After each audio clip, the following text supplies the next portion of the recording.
L'homme est divisé. Il n'est pas complet parce qu'il est divisé. Il est divisé à travers différentes personnalités qui sont son expérience dans la matière. Son identité est fragmentée.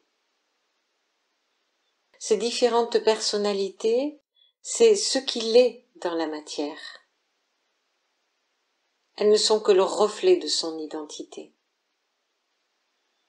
Elles sont la femme ou l'homme, physique.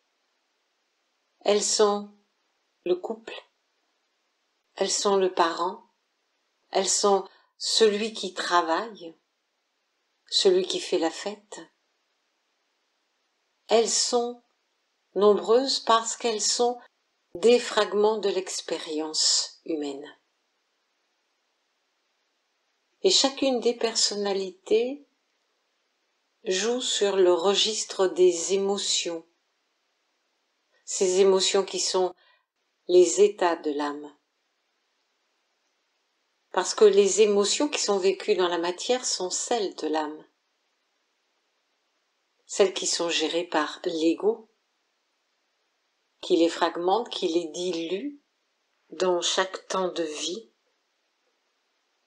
Et l'âme joue sur ce registre émotionnel en revivant les mémoires qui sont les siennes, ces mémoires qu'elle engrange vie après vie et qui lui font croire qu'elle crée dans la matière parce qu'elle anime toutes ces personnalités qui fragmentent l'identité de l'homme. L'homme joue une pièce de théâtre à travers l'ensemble des personnalités qui lui créent dans la matière une identité qui n'est pas son identité réelle, celle de l'être de lumière qu'il est.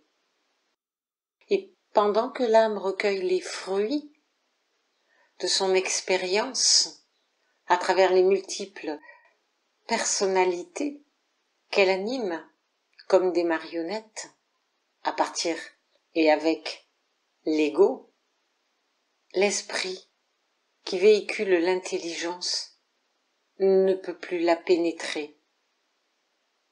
L'âme a perdu son esprit de création.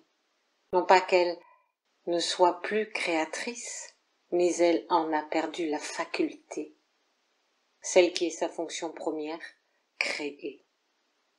Parce qu'elle a été piégée dans le rôle des personnalités qu'elle anime dans la matière. Ainsi le lien avec l'esprit est rompu et l'intelligence ne peut plus pénétrer l'âme à travers l'esprit et générer la lumière de la création dans la matière. L'âme est le pont entre l'esprit et l'expérience dans la matière. Mais ce pont, il ne relie plus l'esprit à la matière. Il a été fermé. Pour retrouver cette connexion avec l'esprit, l'homme doit détruire les personnalités qui ont été créées pour l'expérience de l'âme dans la matière. Ces personnalités ne sont pas son identité. Elles n'en sont que le reflet, elles ne sont qu'une illusion de ce qu'il est réellement. Elles s'interposent entre la réalité, la pleine conscience de l'homme et l'homme. Il ne s'agit pas de ne plus être une épouse ou un époux, il ne s'agit pas de ne plus être un parent, il ne s'agit pas de ne plus être celui qui est en joie avec les êtres qu'il aime, il ne s'agit pas de ne plus être la personne qui travaille pour gagner sa vie. Il s'agit d'être tout cela en conscience et non plus d'être tout cela en émotion.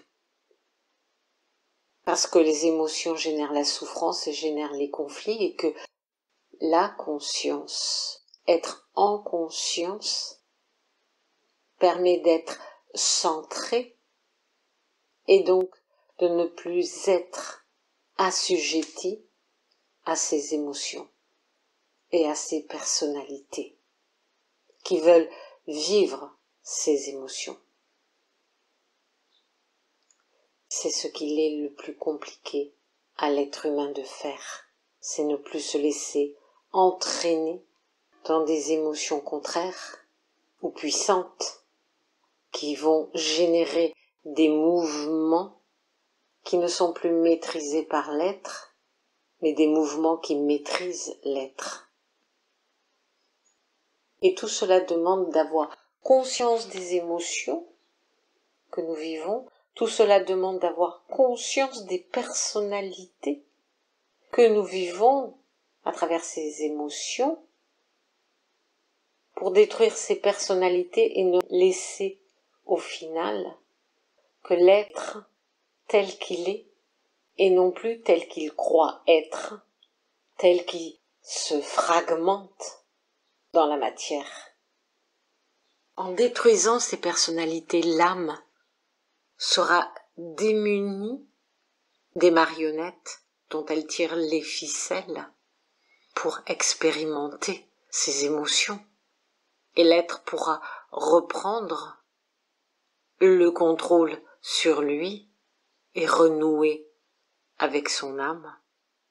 Et l'être humain cessera de jouer des rôles dans sa vie